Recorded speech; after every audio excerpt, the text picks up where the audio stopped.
Hello, hello. Good evening. I wonder if it's going to be just us. I hope not. I hope so. Although you're lovely, so it's nice to talk to you too.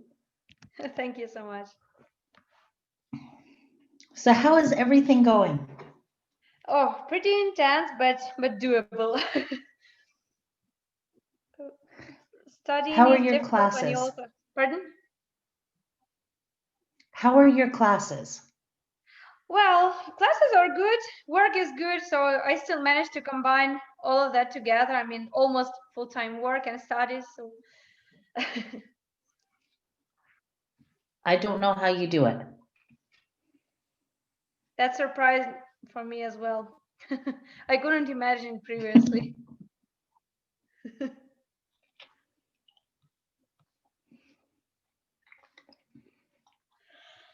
Hi, Tim. Hi, Safia. Hello, how are you guys? We're good. Good to hear. Okay, I think it's getting to that part of the term where everybody is exhausted. And a lot of people are telling me how tired they are and how difficult they're finding things. And I have a feeling that online university is incredibly difficult.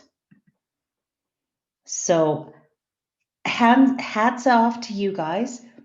I know it's tough, I know it's overwhelming, but you need to keep in mind that as long as you hand things into me in my class, you are going to pass. I have never failed anyone. So, as long as you just keep sending those things off to me, you're guaranteed a pass and you're guaranteed to get credits. So keep that in mind. I'm easy to please. Just be patient and get your things into me. So that's the most important thing. I don't know if you guys saw my message that last week, even after I got told by Jana that everything was not recording, and I clicked the record button, none of the lecture recorded. So those things have finally been re-recorded and they're up now for you. What a pain all of this is. So if it's frustrating for me, I can only imagine how frustrating it is for you guys. And now I'm looking here at to figure out how to share screen. Okay, I've got my button, my Chrome tab, and then listening theories.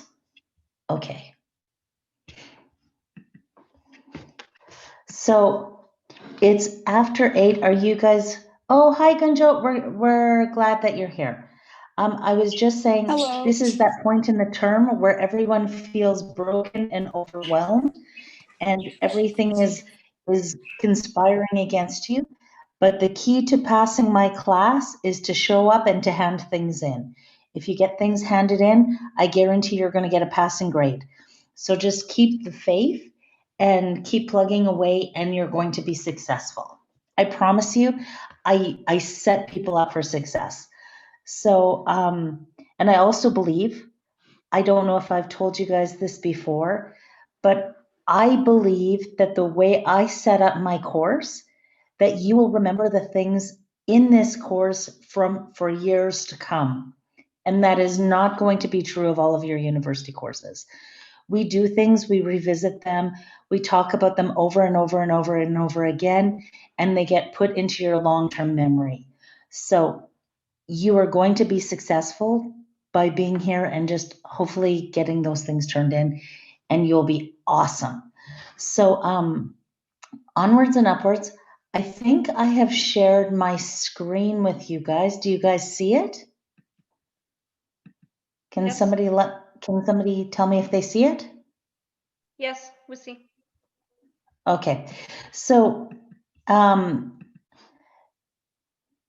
every time I do the same thing, I click the share button instead of the present button.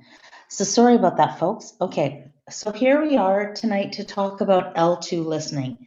Now, listening is one of, I think, setting students up, your ESL students, so that they can practice listening is a really difficult job to do. They have to listen all day, but how do you teach people to actually understand the things that they hear? I think it's really difficult, but that's what we'll be talking about today in class. So if you have questions, please stop and ask me.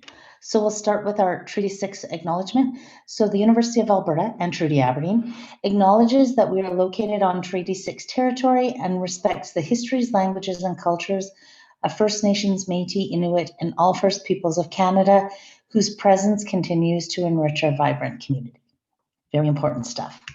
Okay, so teacher quality standard.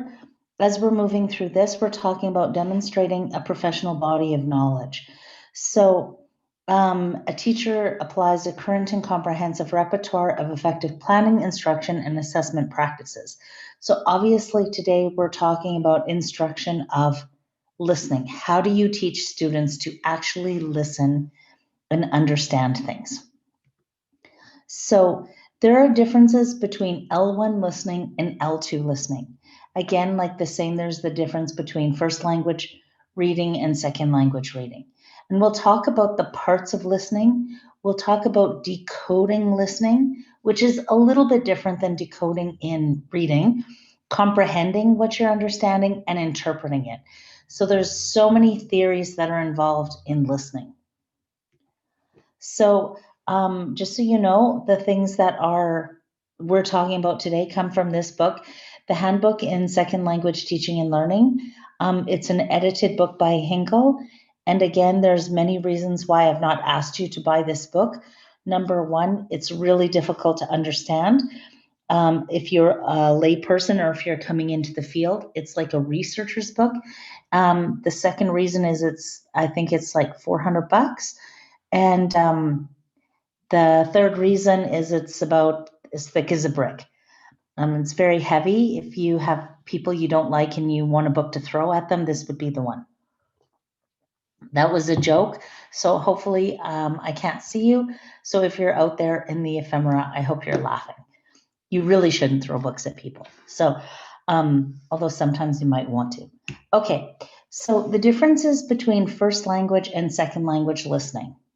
Now, the most important thing here is when you are listening in your first language, your ability to develop thinking skills and your ability to develop listening skills are happening simultaneously. So a baby is learning how to listen at the same time as a baby is learning how to think. But in your second language, you already know how to think. You just need to learn how to listen. So that's like a really key difference. And a second important part is in L1 instruction, in first language instruction, we don't give students the attention that we do in L2. So we would never think, I'm going to teach students how to listen in English if they're English kids in an English class. We just don't pay attention. We just assume that they know how to listen. And interestingly enough, I think that this is false. We have this assumption that they can do things often that they don't know how to do. And I'll give you an example of this. When I was doing my master's degree, and I was doing that in Tokyo, in case you guys didn't know that, one of the best parts of my degree was that everything we did in class for my master's degree was related to what we were teaching.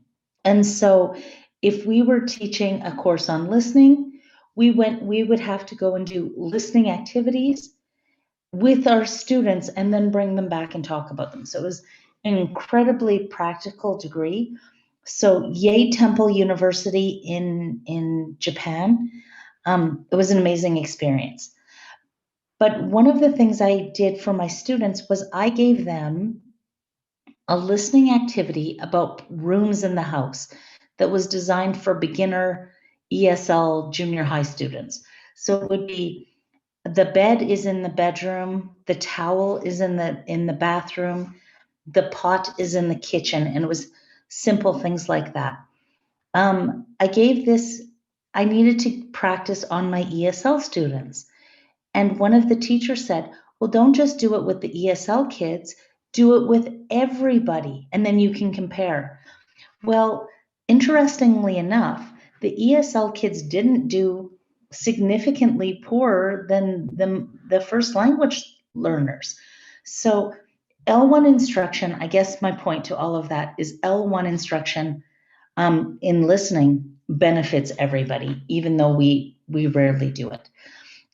So here in L2, listening instruction is very important. So we have to think about how we develop listening skills in our second language. In your L2, your listening habits have already been solidified in your L1. So if you don't know how to listen in your first language, you're probably not going to do much better in your second. In your second language, you listen to learn the language, which is something that differs. You're not always listening to learn the language in your first language. You're listening so that you can get the message and process the message.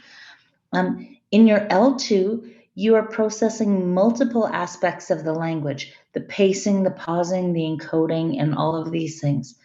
We do this in L1 listening. We're not necessarily paying attention to all of those things, but they're all happening simultaneously. And in L2, bottom up and top down instruction are often separated. So I'm going to stop right here and ask you to turn on your microphones and tell me if anybody knows the difference between bottom up listening and top down listening. I don't know about that. I don't know either.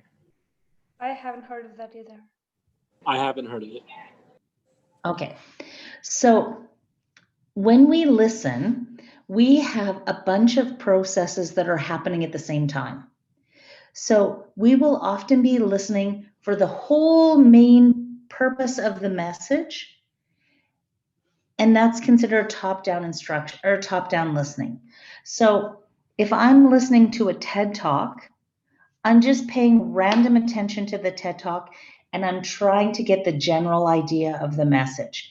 And I might turn on the TED Talk, and for about 30 seconds, I listen, and I realize, okay, they're talking about Halloween's coming up. They're talking about paranormal. So I'm just kind of getting this main idea. And as the main idea fills in, I'm getting narrower and narrower and narrower. So they start off talking about paranormal experiences. Then they start talking about ghosts. Then they start talking about things so you can find the ghosts and whatever ridiculousness that involves the paranormal. Sorry to those of you who are out there who believe in that. So you go from the big picture all the way to the minutest details. But at the same time, there's two ways to listen. So one is to get the main idea and then get very specific to the details. And the other, so that would be top down, from the big picture to the small details. And then the other would be listening for the details all the way up to the general piece of information. So for instance, if we're having a talk and there's a lot of statistics in the talk, you would be listening for 32%, 19%, 87%. You'd be picking up those tiny details and trying to piece those tiny details together until you get the main idea.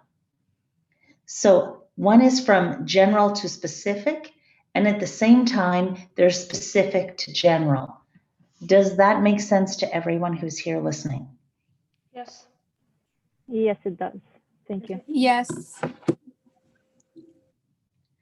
So if you are in an ESL class, and I think we have some ESL learners themselves who are in this class, you would have taken, if you were taking an English class, you might have practiced listening for phone messages, right? That's a very common ESL textbook kind of activity where you would get a little piece of paper and then the message would come on and the message would be, "This is Mr. Smith calling for Mr. Brown. I would like him to call me back at 369-4172. It is about the important message or the important trip we're taking to go to the airport or something like that. So my ESL people in this class, would you have had that kind of activity where you would listen kind of maybe for practicing phone numbers or practicing spellings of names or really specific practicing of details?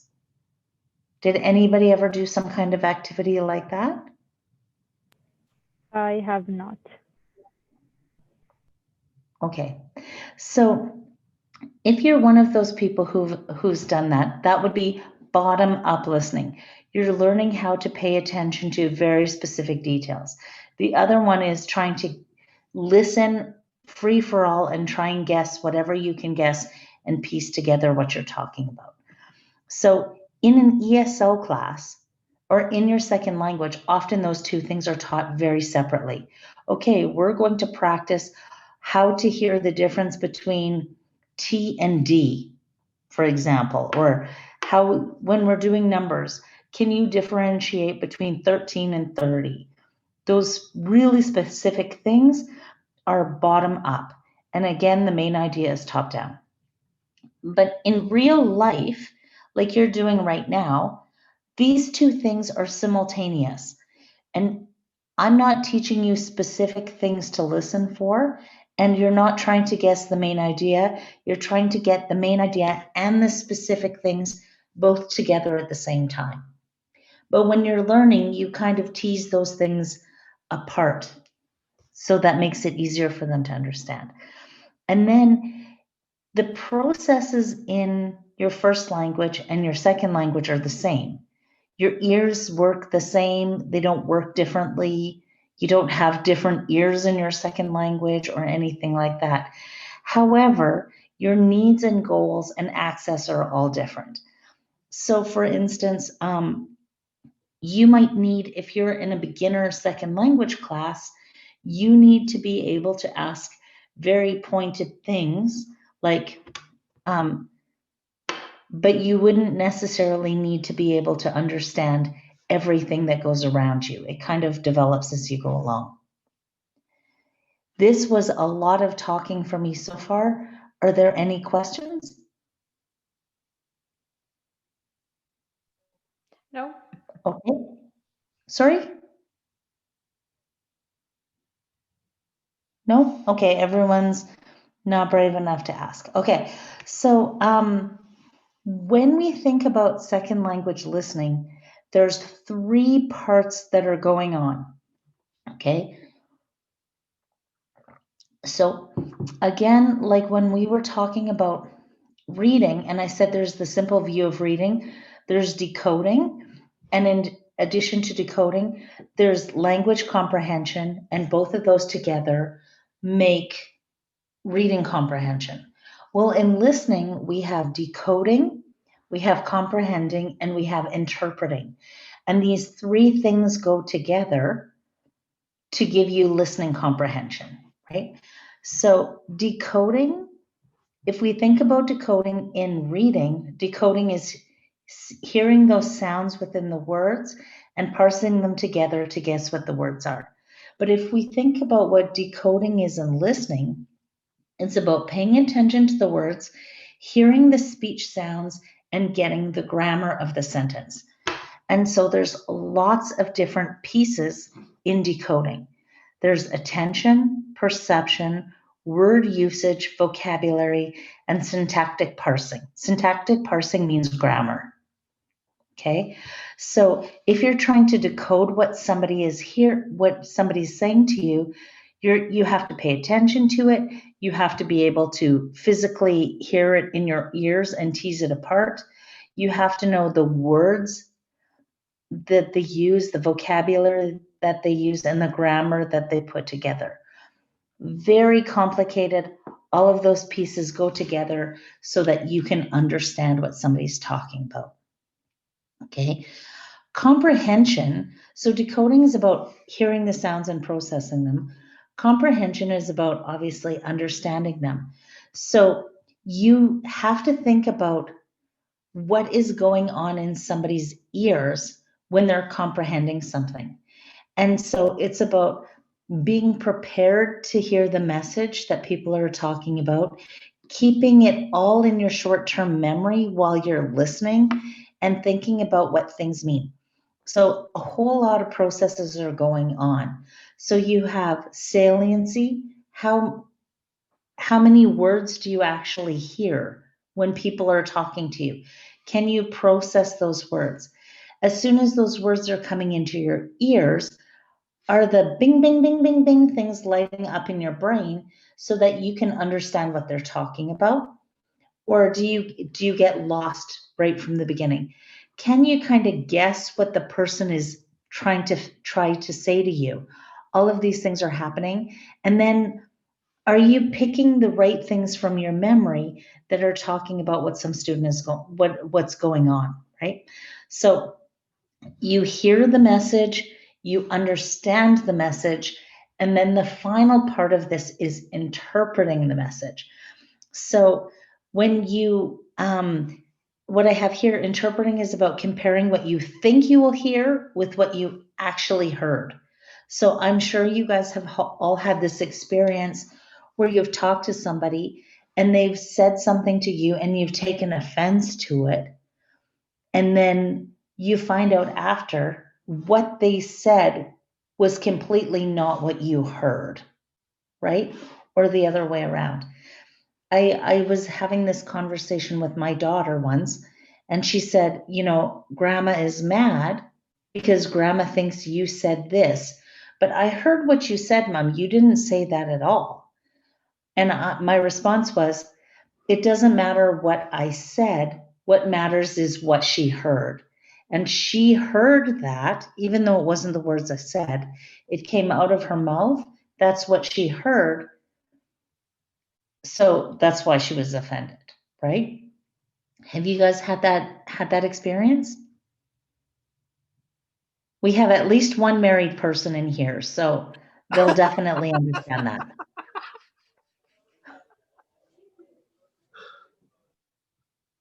Tim's laughing, but maybe he shouldn't be. I don't know. So anyhow, back on this slide, we talk about also pragmatics. What do you say? What's appropriate to say according to which person at which time? That's really important. Like, there's certain things you should say and there's certain things you shouldn't say. And sometimes the meaning gets lost in that. And and it has to do with politeness. So I've got an example for pragmatics as well too. In English, in every language, people like to be polite. Nobody likes to be thought of as rude in any language. But when I was in Vietnam, I had a nanny. And so in English, when we try to be polite, we often phrase things like a question. We're not really giving people a choice, but we say it as a question to be nice to people. So for example, like instead of saying, go get your coat, I might say, do you want to go get your coat? So the meaning still means the same. It still means go get your coat, but I'm trying to be polite. So I turn that sentence into a question. Okay. So when I had my nanny and we were in Vietnam, my mom said to the nanny, we're going to take Opal to the zoo. Would you like to come? So my nanny said, no, thanks. I'll stay at home. My mom was so offended. How dare this person who's a nanny turn around and say no like that? But my nanny heard that question as a question. She didn't hear that as an indication that she was expected to do something. My mom said, do you want to come? That really meant, go put on your shoes, we're going. But because it was meant to be polite, she formed it as a question. And because it was formed as a question, my nanny understood it and interpreted it as a question as opposed to a command. So all of these things are happening simultaneously when people are speaking. It's incredibly complicated, the task that people are doing. Do we have any questions up until now? No? Okay. So if I think about decoding, there's a lot in here. So in order to be able to process language, you need to be able to attend to it. And so you have to be able to get yourself ready to perceive a specific message, right? So in L2 listening, that means you have to be able to suppress hearing the sounds that you think should be coming in your L1. So in your working memory, you only have like 3 microseconds to process stuff. So you have to hear the sounds, you have to be able to process them and put them all together in this tiny little minuscule moment, okay? And so in order to have selective attention, you have to have the correct speed, the input has to be small, and there has to be no abnormalities, right? Or there have to be no anomalies. So if I'm trying to do correct, if I'm trying to get you to understand, and I start speaking really slow, it is difficult to understand. So if you're speaking really slow, people have a difficult time to understand you because they get that little piece of information and then you think you're helping somebody by speaking really slow, but that piece of information goes into your short-term memory and you have to hold it for too long for the next piece of information to come in, and then it gets lost. Likewise, if I start speaking really fast, I don't have enough time to process all of the sounds that are going into my ears. So speed has to be correct for you to have selective attention.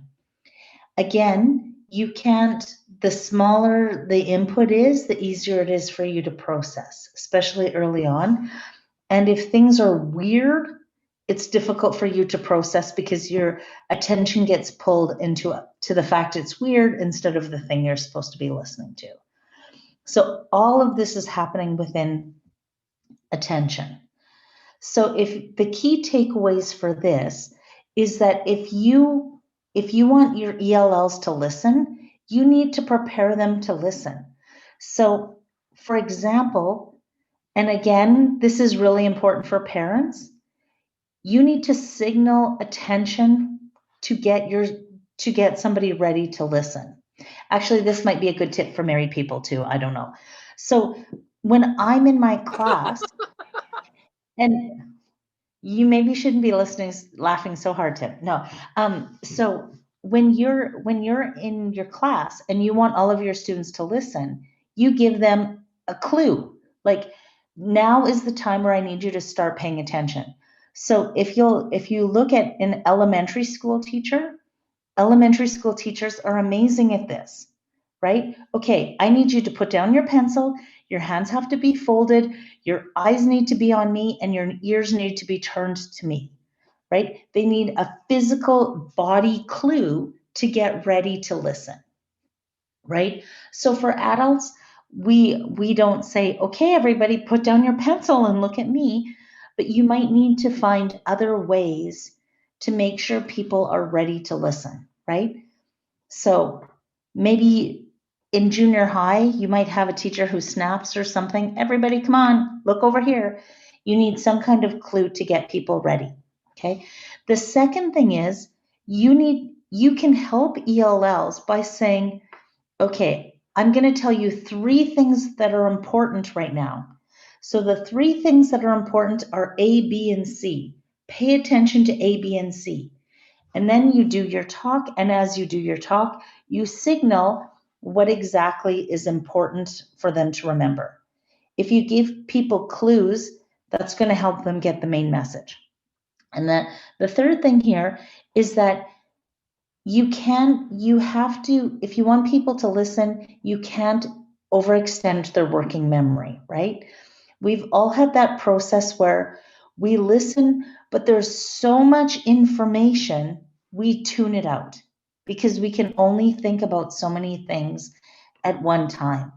And so if you're trying to give people 2 hours worth of lecture, and again, I'm doing this right now, so this is do as I say, not as I do. If you're giving people too much information to pay attention to, it's completely all brand new to them, it goes out of their working memory, they will not be able to pay attention. And again, speed is important. So don't talk to ELLs like this. It's the same thing, we all have that joke about, everybody can understand English if you say it loud enough. Well, it's the same thing by talking slowly. Just by talking slowly, you are not helping people to understand the message that you are giving. And again, by talking too fast, you're not helping people understand the message. Any questions up to here?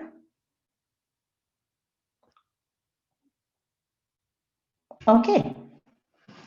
Decoding. So if you're trying to get students to decode, okay, there's lots of things that they need to be able to do. They need to be able to understand the physical sounds. But since we've talked about childhood development, you know that certain sounds you lose the ability to physically hear as you change and you grow, right? So a baby, I think a baby that's 8 months old can physically hear the sounds in any language, but then their ability to perceive those sounds changes because they get so much more input in their mother tongue, right? So that's important. Another part that's important to know is some sounds change because of other sounds in a word, okay? And then on top of that, you need to be in order to understand what people are intending to say. So what somebody's message is might not be exactly what they say. So you have to guess kind of what is expected to people to do. So here as babies, we hear all the sounds and languages, but this shifts as we get older. And then as you get older, you get more used to understanding your own language and how your own language works. And then unfortunately, as you get really old, then you lose the ability to understand that. You lose the ability to do that as your hearing declines. So it changes throughout people's lives. Now, we used to believe that as a person, if you could learn a language before puberty, you were able to learn a language without making any mistakes. You could learn that language that purposefully. No, I'm not wording that clearly.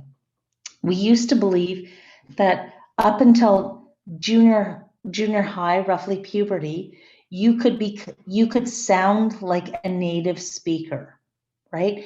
And your English would be perfect like a native speaker as long as you started learning before puberty. We now know that that is not true, okay?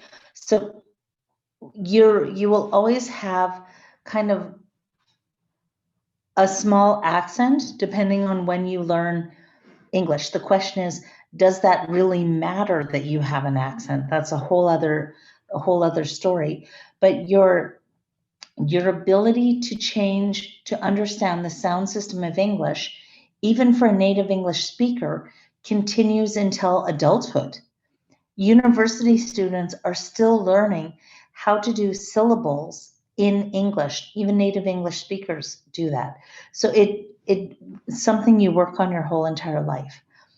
And the average English speech is between 100 and 240 words a minute. Like, that's amazing to think that there's that many words that will go by in a minute. And an auctioneer, like, come on, everybody, buy this horse, come on, who's going to give me the $400 for this horse? Those people are speaking at 400 words a minute.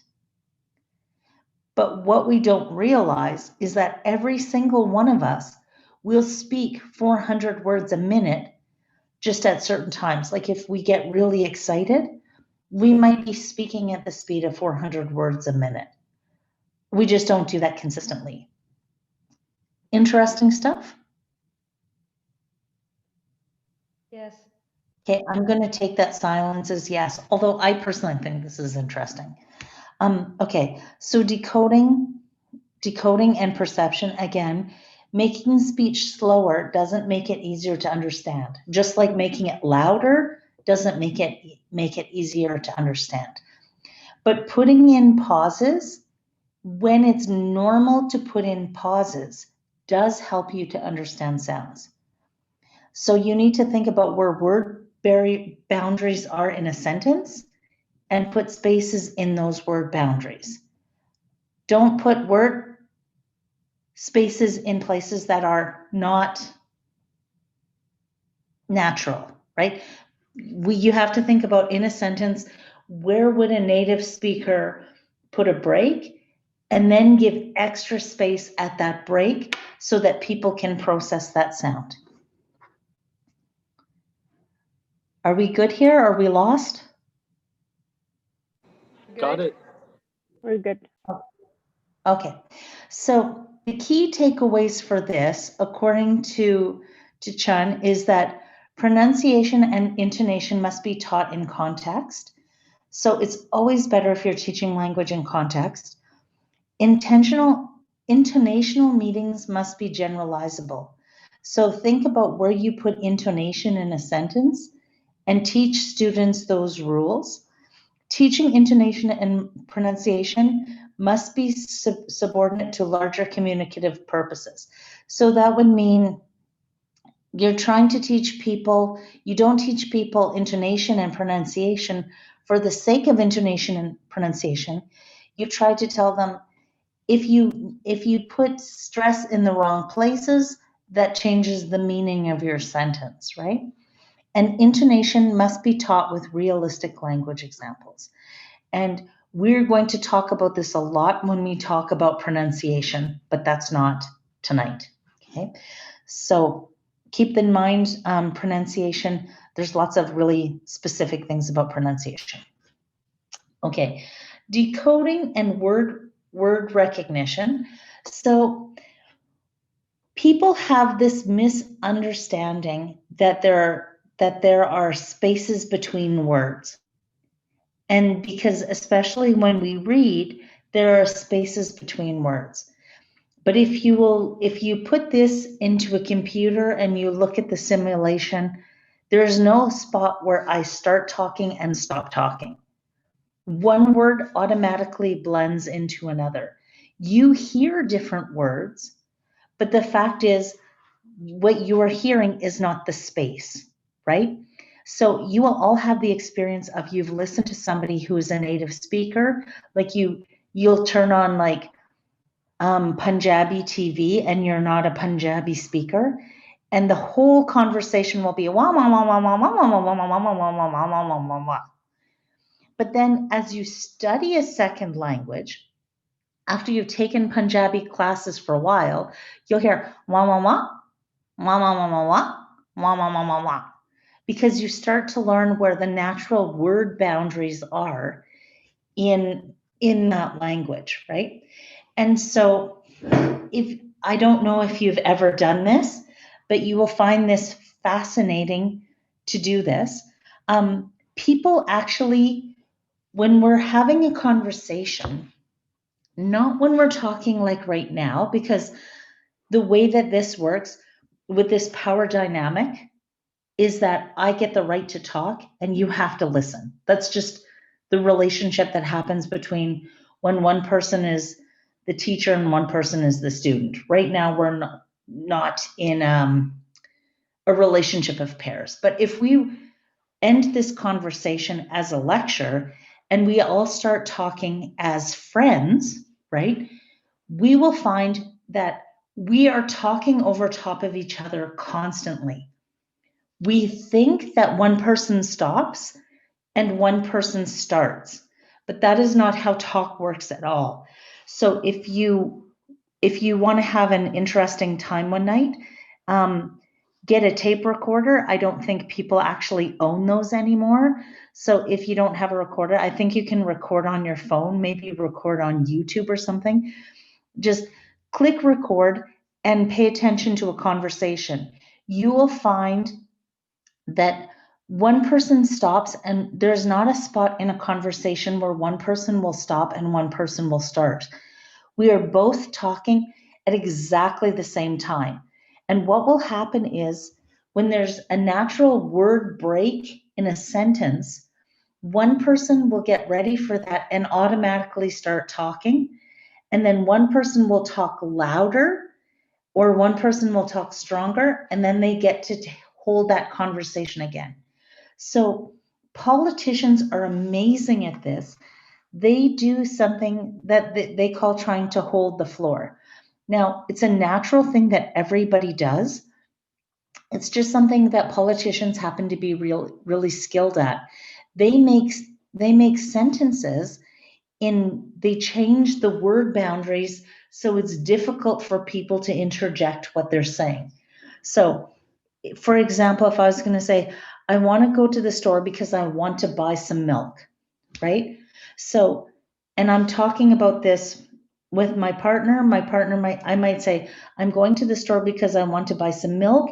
At the same time, he'll say, what do you want me to get at the store? And we might be having this conversation and they're literally over top of each other. Well, a politician will change this so that it's possible to go to the store and to get some milk so that it's not easy for somebody to come in and take over the conversation. So again, this whole part about word recognition and the fight to hold the floor and all of this is a whole entire branch of linguistics, and it's absolutely fascinating. But again, it's not the purpose of this class. Just what you need to know is that people talk over top of each other all of the time. And we're doing this because we're trying to get into the conversation. So we know that when people process words, they're processing them in the order that they happen, but that they also go back and forward. So I might be listening, this word happens, that word happens, that word happens, but then I have to go back and check the first word to the second word to the third word to make sure that the logic was there. So we're playing this very complex game in our head, and that's why our working memory is so important. And so we figure words out often through the sounds, but also through the stress of the word, right? So the words that we pay attention to are the ones that we make more salient in our conversation. And so again, there's two processes that help us to understand. The bottom-up processing, where you're looking at the details, trying to get the general information, but then also the top-down, where you've got the main idea and you're trying to get the detailed information. So all of this stuff is very complicated and happening all at the same time. Key takeaways for this is that you need to help students understand vocabulary in a stream of speech. So if you only teach vocabulary in word lists, it's not helpful. They need to be able to understand the words in a sentence that people are speaking at a normal speed. There's various parts of the word, and these are connected to meaning. And then the students don't just need to recognize the word, they need to know the grammar and the spelling and pronunciation and stress and all of this, where they're going to find the word. Okay. I'm just going to say here, all of these details that we're talking about tonight, these are really important things to know, but this isn't necessarily important for your assignment that you have to do for this week. Your assignment is much easier than this, so don't stress out about paying attention to all of the details. Just try to get the main ideas of what it is I'm talking about, so you understand the complexity, okay? Decoding and vocabulary. So as you know from last week, vocabulary is really important. you need to know 95% of the words to have a basic understanding of the conversation. And you need to know even more for reading.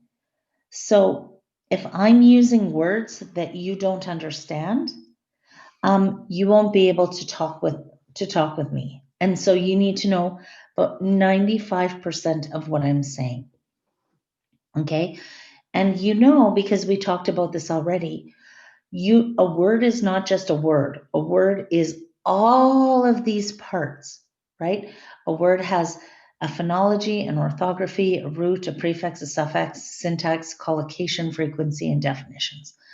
So all of these things you need to know as you're having a conversation, and that background knowledge helps you recognize the words, okay? And adding nonsense words or unknown words to a conversation can cause problems with attention.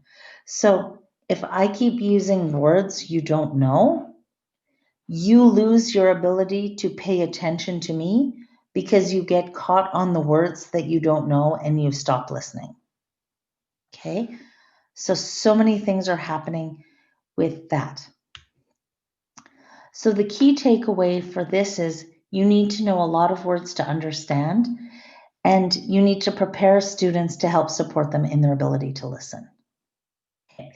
So this was an awful lot of me and blah, blah, blah. Are there any questions up until now? Nope. And hopefully you understand from this that listening is incredibly complex, right? And so many things are happening simultaneously. Okay. So that part, the decoding part, is pretty complex, but with comprehending, I think it's a little bit easier. So when you're thinking about understanding what people are saying, you have to think that it doesn't happen in your working memory. It happens in your short-term memory and your long-term memory. So we have three kinds of memory: working memory, short-term memory, and long-term memory. Working memory is used for decoding the message, and then short-term memory and long-term memory are for comprehending the memory. And so there's 4 processes that are used here that I've told you about. Identifying salient information, that means identifying the most important information. Activating schemata, which means understanding the general thing you're talking about. Inferencing, which is like kind of making logical guesses, and updating the inferences as they're happening so that you just don't make a guess and forget about it. One guess leads to another guess, and that leads to another guess. Okay.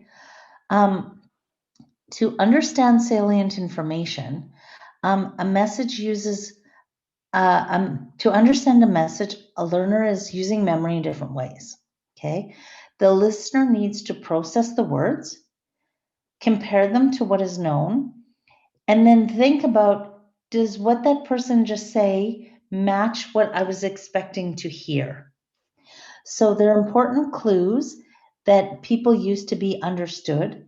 And this will be, again, in pronunciation, but you just need to know that we have lots of clues to help people know which information is most important. And this is most difficult for native speakers to understand because we do this and we don't know we do this. So I just gave you one there. I just said native speakers do this and we don't know we do this. So when I said don't know, I made it stronger in my speech. And that tells you to listen to that piece of information. We don't, and we're not even aware that we do these things. We just naturally do them. So, so in our head, we have these things called schemata. And it's kind of like a picture of what something is. Okay. So schema and schemata are similar, but not exactly the same. So if we have a message and this message is closer to the message I already have in my brain, the message is easier for me to understand. So for example, if we start talking about a wedding, and in the wedding, if we're a native English speaker and we come from kind of a Christian North American background, and we're thinking about a wedding, we picture the bride in a white dress, we picture her holding flowers, we picture the groom in a suit, we picture often a little boy bringing a ring to the altar, we picture the front of a church, we picture the mom and the dad sitting in the front row of the pews, right? But if we're having a Buddhist wedding, or if we're at a wedding in Vietnam, there's so many differences. So if I start talking about a Vietnamese wedding, and my idea in my head is a bride in a white gown, I'm going to be totally confused by listening to the story. In a wedding in Vietnam, the bride changes clothes 4 or 5 times. She might have a wedding dress at the altar. She would have a different dress when she's having the dinner. She would have another dress when she's taking photos. So the bride would be changing clothes a lot. There's no throwing of the bouquet in a wedding in Vietnam. When they're having the dinner in Vietnam, it would often be in a restaurant, and the food that would be served they would have like 10 different courses of a meal. So if I'm telling the story of something that happens at a wedding, and my schema is already developed for a Western wedding, but the person who's telling the story is not telling the story with a Western schema in mind, I'm going to get confused, right? Because the message I think I'm going to hear does not match the message that is being said. So because what I'm expecting to hear isn't what I actually hear, there's going to be some kind of problem. And I might hear something that doesn't exist, or else I'm going to get confused and not understand the story. Does that make sense? Yes. 10-4. Okay, so the key ways for this is if you know that the story that you're about to tell the students requires a certain kind of schema, draw their attention to it. I know that in weddings in Vietnam are different. In Canada, weddings happen this way. So you have to think about this before I tell you the story about the wedding. Prepare students by telling them what to expect is coming in your story. That helps them. And then you can help your ELL students by helping them get ready for listening by drawing attention to what they should be paying attention to. And after a listening exercise, you have to give them the opportunity to process the new new schema so that they develop, okay, so we have weddings in both my country and this new country, but how are they different? How are they similar? So that they start to develop those patterns. And if we're doing this for native speakers of English, we would be talking that this is critical thinking, right? So that they learn to pay attention to things that are not there and to analyze what's in the story. Okay. So some key messages here. You don't only hear the message, but you're trying to guess what messages are not there. Okay. Teaching students how to guess is really important. But often students are tested in inferencing. So in questions of like the TOEFL and the TOEFL and the TOEIC, they'll be asking students questions like, so at the wedding, did the bride throw the bouquet? And if it's a native speaker and that's something they're expecting to happen, it might not have actually happened in the story. So you have to get them to pay attention to what's there and what's not there. And then you have to help them to understand how to develop listening strategies. Okay, so when we think about memory, we know that there's different kinds of memory. Again, there's short-term memory, long-term memory, and working memory, right? So everybody has a different ability to process information. And so one of the things that we have in working memory is we have a rehearsal loop, okay?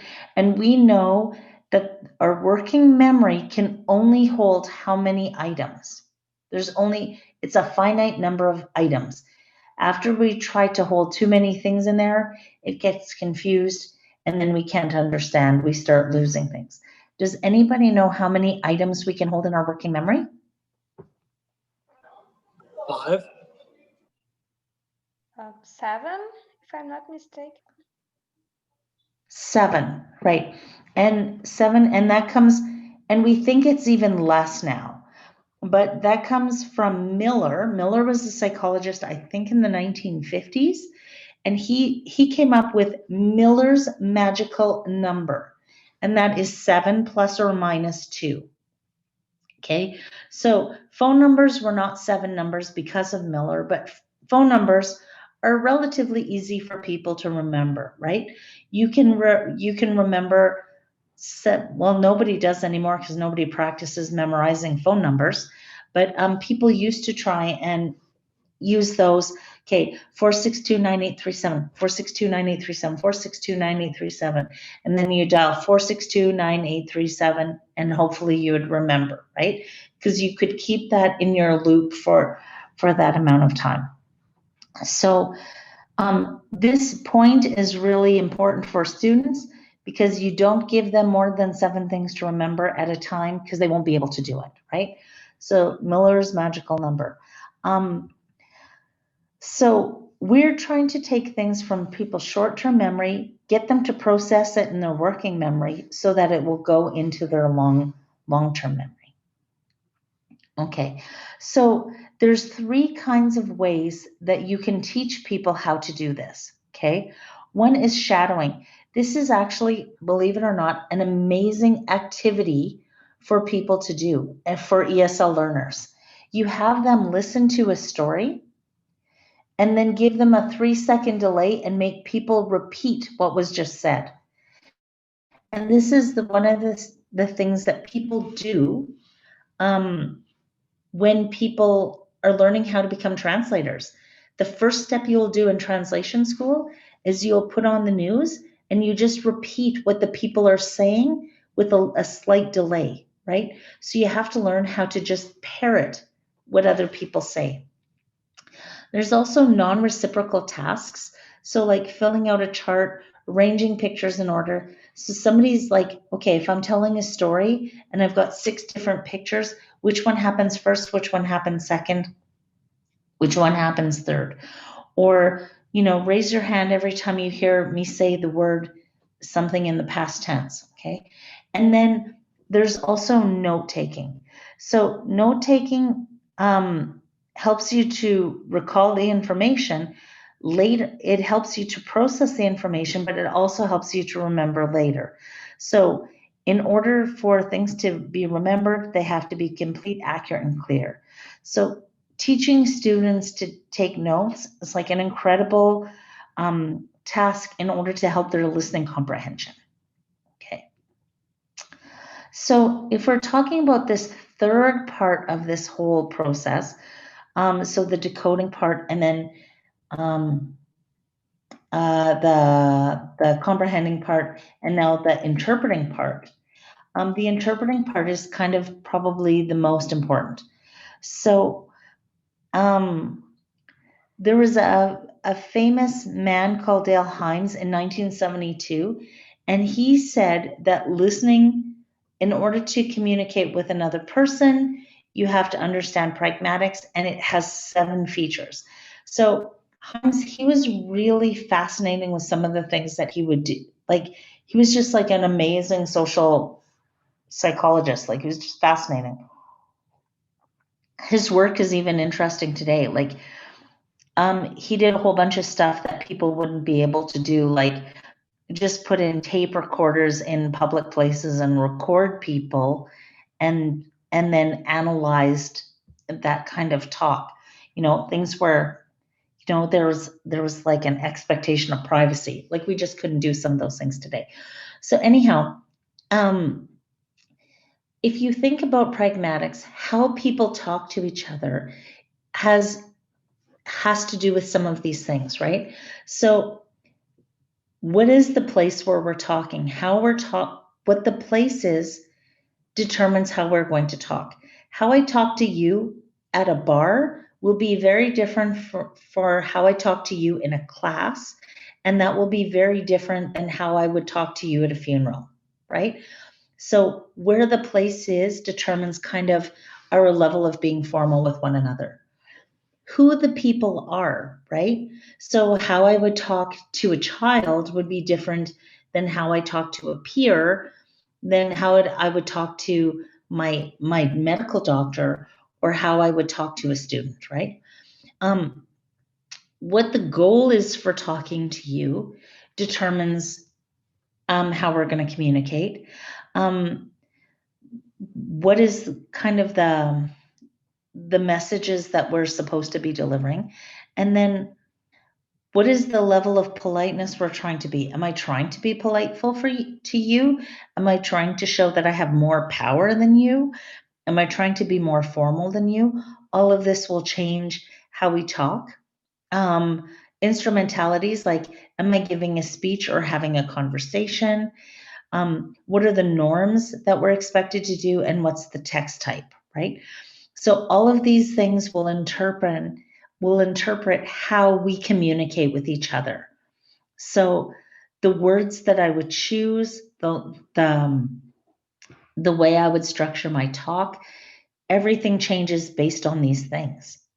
So often students will hear things and they will learn them in one context, but they will try and take them to another context and they'll find out it doesn't work very well, right?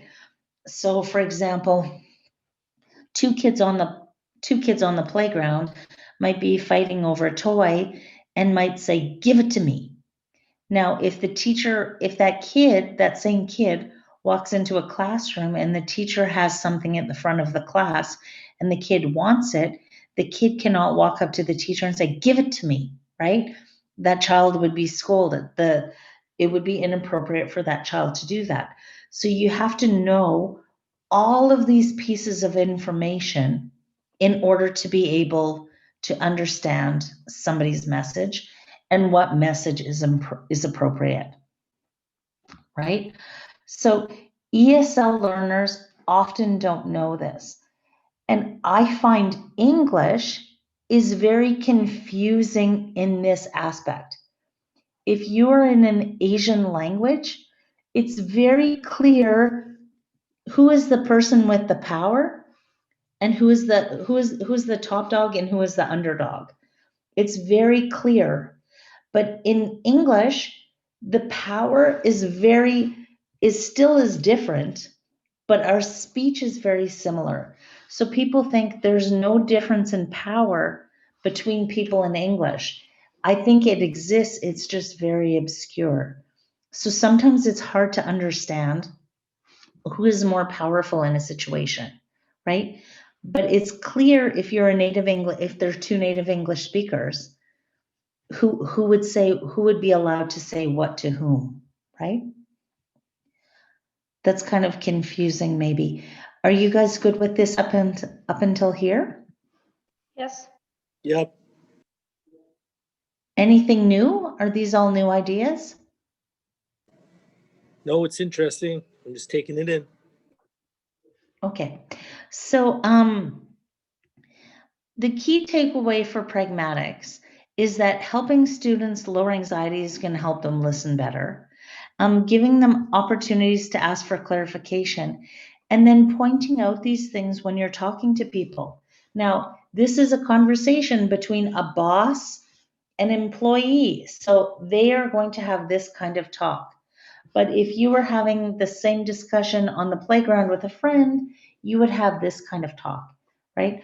So this is really helpful for ESL students, and they don't often get somebody who points that out to them. This comes down to like the conversation with my nanny that I was telling you about before. Asking to be polite. Do you mind? Do you want to come to the zoo? Does not mean do you want to come to the zoo, right? It means go get ready, we're going to the zoo. Okay. So interpreting, another part about this is understanding when it is appropriate to answer back, and back channeling and following up acts. So if you're teaching somebody how to listen to somebody, you need to teach them to go, yeah, yeah. So what are the physical things people do when people are listening? And that's why trying to record this lecture is so difficult, because you guys have your microphones on and I don't get those physical clues to tell me that you're listening. So I don't know if you're paying attention and you're understanding, right? Because if we were in a class and we were talking to each other one-on-one, I would see you nodding your heads. I would hear you going, I would hear you do things like, and all of those clues would be things that show me that you're listening, or that you're listening and you're not understanding, right? And so listening again is all of these physical, thanks, Tim. So we get all of these kinds of physical things that people do when they're listening. And so that's helpful to teach ESL learners to do that. You need to go, yeah, I gotcha, yep, right. So all of those things are really important. So the key takeaways for this is that speaking exercises promote listening development.